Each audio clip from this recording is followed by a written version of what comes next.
Okay, the court is on the record in two cases. State of Ohio versus Brooklyn Christensen, case numbers 25 TRC 225 and 25 CRB 80. In 25 TRC 225, Ms. Christensen pled not guilty to 2 counts of operating a vehicle under the influence, each of which is a first-degree misdemeanor, and speeding, a minor misdemeanor. We've had several pretrial conferences in this case. Today, this case, let me get to the other one. 25 CRB 80, she pled not guilty to 1 count of endangering children and 1 count of possession of drugs, a first-degree misdemeanor and minor misdemeanor, respectively.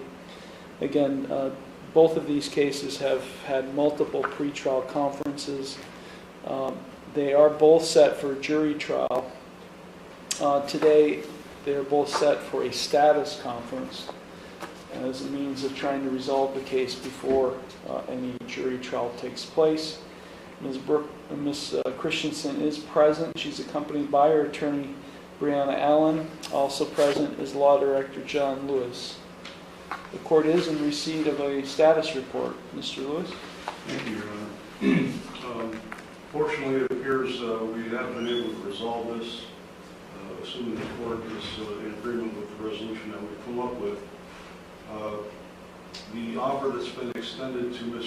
Christensen today would be to plead in the traffic case, to plead to the OVI charge under 451119A1A. With that plea, the state of Ohio would recommend mandatory minimums and would dismiss all the other charges in that case. With regard to this, the CRB case, the state would amend the endangering children charge to attempted endangering children, dropping that to a second-degree misdemeanor. With a plea to that charge, the state would recommend probation, whatever fine the court would deem appropriate, along with the court costs of the case, and would dismiss any remaining charges, in that case at defendant's cost as well. Thank you. Thank you. Ms. Allen? We would like to take the state up on their offer and resolve this case today.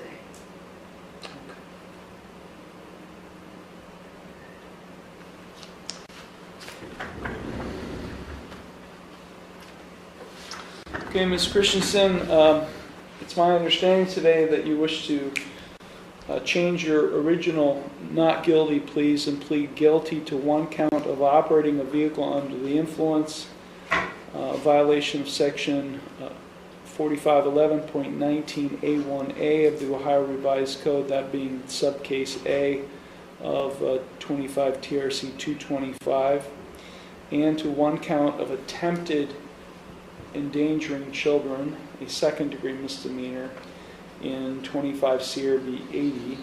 In exchange for those guilty pleas, the remaining charges in both cases would be dismissed at your cost. Is that what you would like to see happen today? Yes.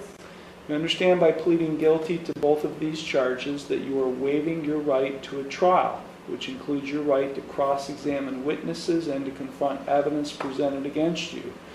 You'd be waiving your right to testify or not to testify without any negative connotation. You'd be waiving your right to subpoena witnesses. You'd be waiving your right to a jury trial. A jury trial is already scheduled in these cases. You'd be waiving that right. You'd also be waiving your right to be proven guilty beyond a reasonable doubt. All of those are trial rights you'd be waiving by pleading guilty to these charges. Is that what you wish to do today? Yes.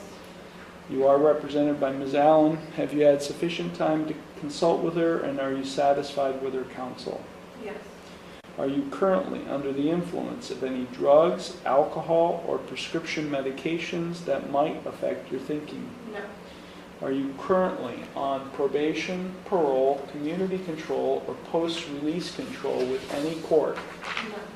Has anyone made any promises to you about what your sentence will be in order to induce you to plead guilty to these charges today? No. And are you thinking clearly, and do you understand everything that's happening? Yes. I'm going to provide to you and Ms. Allen a written waiver of your rights to trial rights and right to a jury trial and acknowledgement of effective plea. If you find that document acceptable, you can sign and date at the bottom.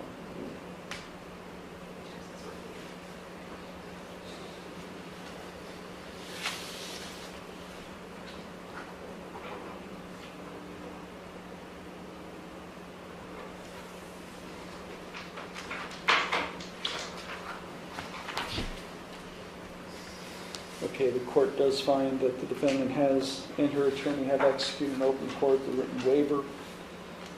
The court does approve of the proposed resolution. I do find that the defendant's plea of guilty to charges of operating a vehicle under the influence, a first-degree misdemeanor, and attempted endangering children, a second-degree misdemeanor in these cases, respectively, are knowing, voluntary, and intelligent. The court will accept the guilty pleas to both of those charges, and I will therefore find her guilty of these offenses. I will dismiss at the defendant's cost the balance of the charges in both cases. Okay, Ms. Allen, before I impose sentence, is there anything you or your client would like to say in mitigation thereof? Yes, sir. So Ms. Christensen is a 19-year-old. She works as an STNA, formerly at the county nursing home, and currently she works for Diamond LLC, which is a community-based organization for people with MR and developmental disabilities. She graduated from high school. She went to ATEC and graduated from there. When I say she has a lot of potential, I do mean that. She works a full-time job and a part-time job in a kitchen at New Orient and Ashtabula. She's done her drug and alcohol assessment. That assessed her for counseling only. She has diligently done that every 2 weeks, just as recommended. I think this is just a situation where you hang out with the wrong people. You know, you lie with dogs, you wake up with fleas. So the people she was riding with that day, or driving, were some of her ex-boyfriend, her ex-boyfriend's family members, friends, that sort of thing. None of which she hangs out with anymore. So she is young, like I said, and I think she just got caught up in the wrong crowd and made some bad decisions. So she's here today to plead guilty, move on with her life, apologize, and take accountability. So we would ask for the mandatory minimums, preferably with a retroactive license suspension.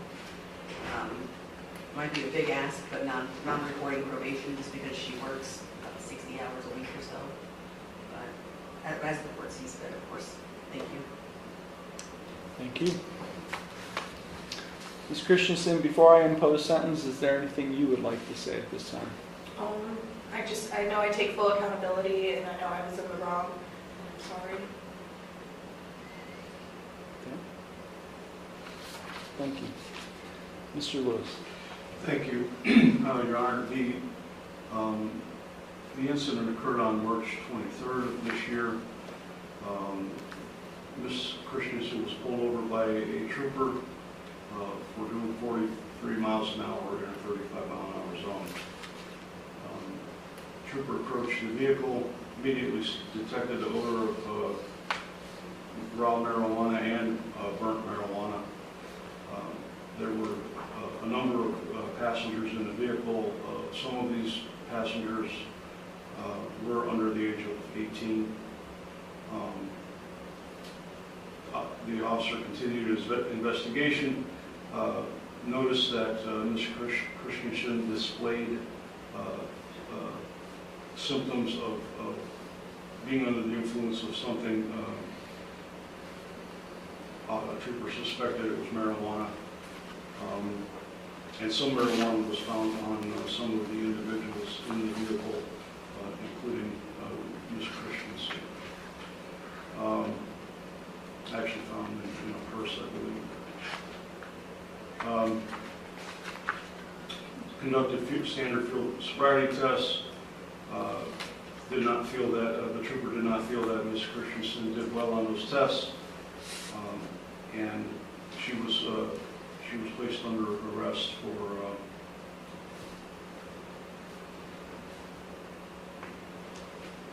I apologize, it doesn't look like she was placed under arrest. Oh yes, she was. She was arrested, Your Honor. She did submit to a urine test. We waited a long time for the results, as the court is aware. And she tested at results of greater than 200 nanograms per milliliter of her urine of THC metabolite.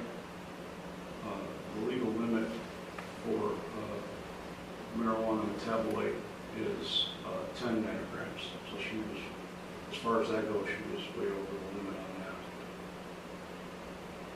Thank you. That's all I have, Your Honor. Thank you.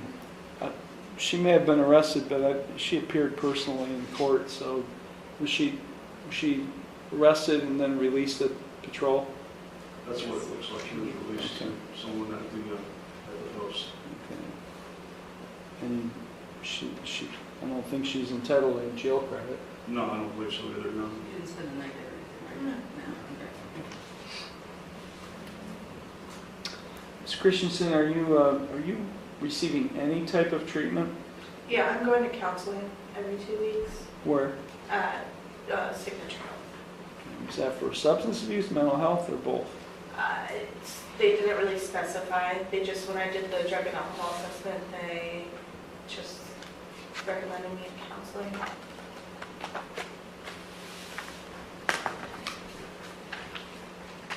I know I ordered as a condition of your bond that you go to Signature Health. I don't have any reports from Signature Health. I released it to you, like, it's probably been about 2 or 3 months now. I don't know if they're... You may have signed a release, but it doesn't necessarily mean they sent me anything. We can follow up on that. Well, let's just see.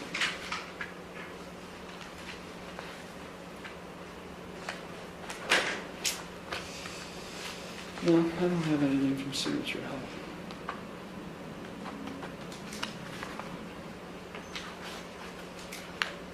Which is frankly not surprising.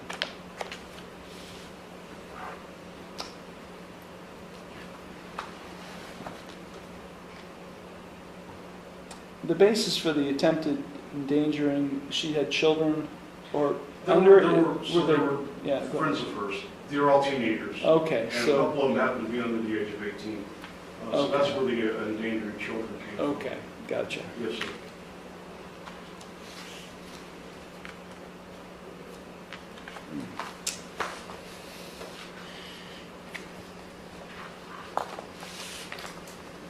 You're only 19, right? Correct.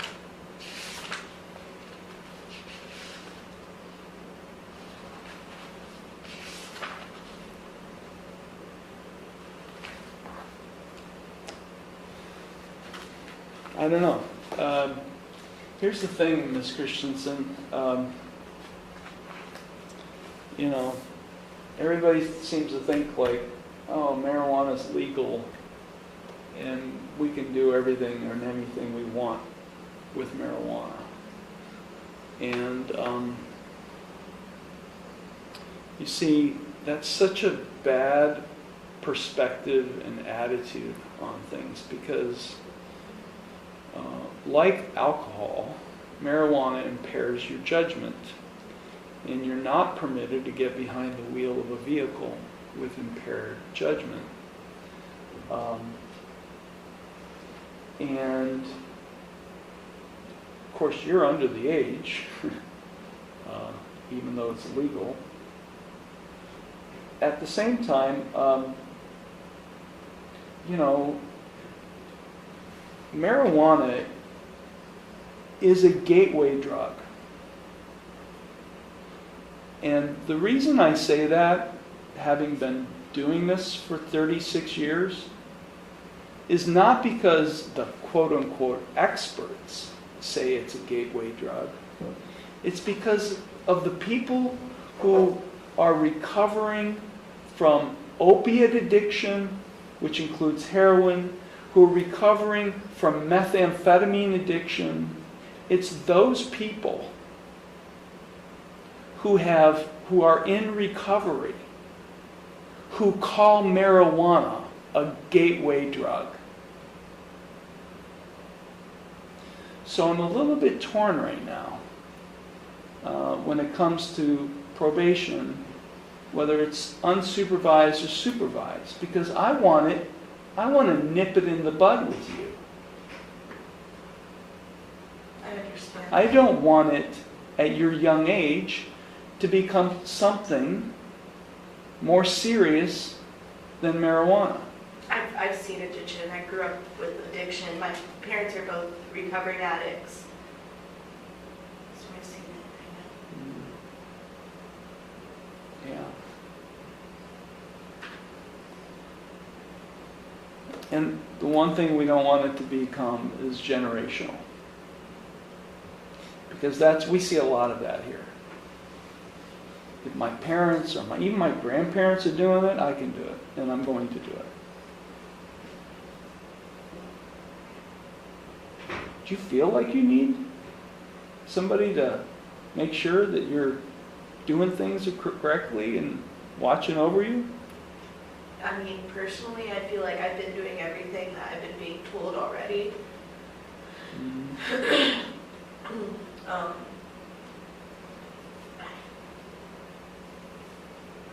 We wouldn't oppose reporting probation. Yeah. We would not. It was just an ask. Yeah. Either way. So. Are you're working 60 hours a week? I mean, nearly. I work full-time at my one job, and then I'm also picking up slack at the restaurant, as it is supposed to be part-time, but right now we're having trouble finding people to bring in, so.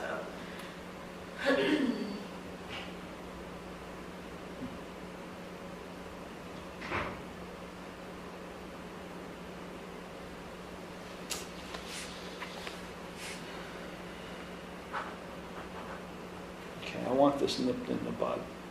I don't want you ever doing this again. Okay, on the OVI charge, 180 days in jail, 177 days will be suspended. She will be ordered to attend and complete a driver intervention program in lieu of the 3 days in jail. So you will have to go to a 72-hour driver intervention program on a long weekend at some point to complete that program in lieu of the 3-day jail sentence.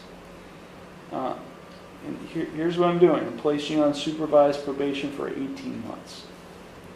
Otherwise, I place you on unsupervised probation, you're going to be on unsupervised for 5 years.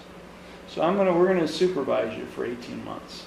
And we're going to make sure that you do everything you're supposed to be doing at Signature Health. And just to remain law-abiding. I will impose the minimum fine. Now, this happened in March. The new law became effective April 9th. So the old law applies. So I will impose the minimum fine of $375 plus court costs.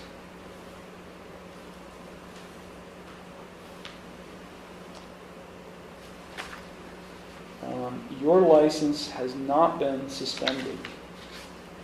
Even after the filing of the new charge, as far as I'm aware, a BMV 2255 has not been issued. Is your license suspended? Yeah, they came and took it from me. When? When I got the newest Yeah, the newest charge. charge. So that would have been, because that came, when the urine results came back, but I don't have a 2255. They never gave that to me. Let's see. I mean, they initially gave you a 2255, which is a notice of your administrative license suspension when they first pulled you over in March, but they didn't have the urine results then, so they could not have suspended your license. So they served us, the court, and when I say they, the Highway Patrol served us with the new citation charging you with being over the legal limit of marijuana or THC, but did not give us the 2255. Question is, when did they?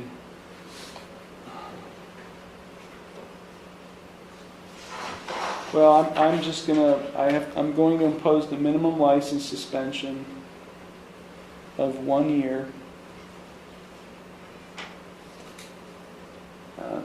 if an administrative license suspension has been imposed, which I trust you're telling me the case, I'm going to terminate that administrative license suspension, and I'm going to give you credit for any hard time from the point of that suspension. I don't know what that date is yet.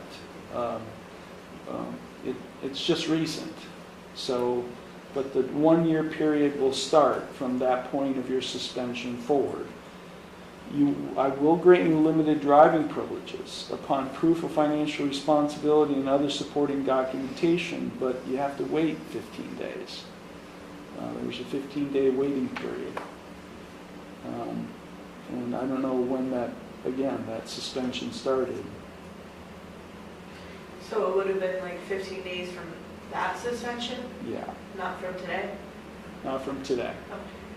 So it's been... I'll give you credit for when it first started, when it was first suspended until...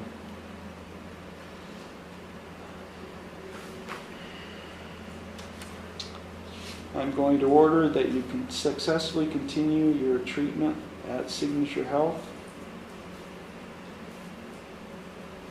You're to comply with any recommended course of treatment and execute any necessary releases for our probation department to monitor. You're ordered not to purchase, possess, or consume any alcoholic beverage or drug of abuse or any pseudoephedrine product, or go into any bar or liquor establishment for a period of 18 months. The sentence is consecutive to any and all other sentences.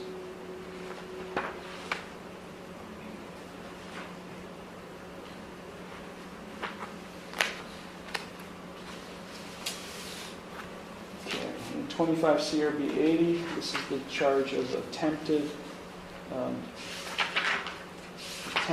child endangering or endangering children, 90 days in jail suspended. 18 months of supervised community control, no criminal offense for 18 months. In order a fine of $100 plus court costs. Again, you're ordered to successfully continue your treatment at Signature Health, comply with any recommended course of treatment, execute any necessary releases for probation and monitor, not to purchase, possess, or consume any alcoholic beverage or drug of abuse or any pseudoephedrine product, or go into any bar or liquor establishment for 18 months. Now I say that, you're not even 21 years old yet, so you're not supposed to be doing any of that anyways. But it's a condition of your probation, and if that is ever discovered, I'll explain to you what may happen. This is consecutive to any and all other sentences. I'm advising you of your right to appeal, of your right to appeal without cost, of your right to have counsel appointed on appeal without cost, of your right to have documents provided you necessary to file an appeal without cost, and of your right to have a notice of appeal timely filed on your behalf. Okay, total fines and costs are going to be somewhere in the neighborhood. The clerk will give you the exact amount owed at the window, but I'm guessing, again, because there were several charges that were dismissed at your cost, roughly around $800. I'm going to give you time to pay. I'm assuming you can't pay all that today, right? No? How much time do you need to pay it in full? You can definitely do a payment plan, that issue. I would say conservatively, a year. How much can you afford to pay every month? Probably like $50. 50 per month?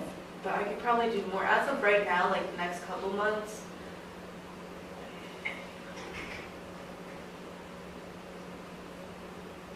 I could do 100 per month. You can do 100 a month? When can you make the first payment? The 8th. I'm pretty sure it's the 8th. Of Not August? this upcoming Friday, but the Friday after. That would be August 8th? Okay, I'll order $100 per month starting August 8th and continuing no later than the 8th day of each month thereafter, until all fines and costs are paid. I'm going to set a sentence compliance hearing and review hearing in roughly 6 months, just to see how you're doing. Just my way of just making sure everything's going according to plan, including not just the payment schedule, but just in general how you're doing. The clerk will give you that hearing date before you leave. That will be the only notice you receive from the court, so make sure it's on your calendar and you're here for that Yes. hearing, okay? Okay, Ms. Christensen, you seem like a nice young lady. Working with the developmentally disabled is an important job. And those, they deserve people who are helping them and caring for them who aren't under the influence. So, anything further, Mr. Lewis? No, sir, thank you. Ms. Allen? No, sir, thank you. Okay, Ms. Christensen, you can go to the clerk's window, and then we'll take care of you, and we'll